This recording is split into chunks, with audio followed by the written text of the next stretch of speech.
drįstu paklausti gerbiamo Simono Gentvilo aplinkos ministro. Gerbiamas ministrė, dėl Skuodo rajono Šauklių tundros jums žinoma.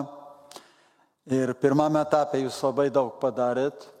Iš tiesų ta tundra yra sutvarkyta, tvora aptverta. Dabar projektas yra pabaigtas, reiškia, kaip jūs žinot, vidinio pasivaikščiojimo to tako sutvarkymui, kuris yra nemažas. Žmonės deda didelės viltis ir šiuo metu pergyvena dėl finansavimo.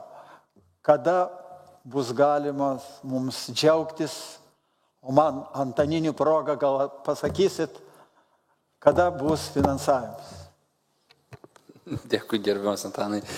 Tai atostogų metu linkiu užklysti ir į Skuodo regioną, aplankyti didžiausią Lietuvos kadagyną, Šauklių tundrą, taip vadinamą, tai pamatyti ten uždaram voljere besiganančius muflonus. Tai čia buvo pirmasis pažadas skuodiškiam, kad kartu su urėdyje atstatysime tvoras, grįš muflonai atgal, tikrai nuostabus apžvalgos takas, kadagynas atvertas.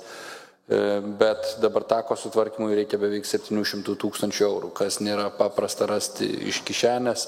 Tai mes intensyviai ieškome šitų pinigų, kad galbūt etapais pradėti tako sutvarkymą.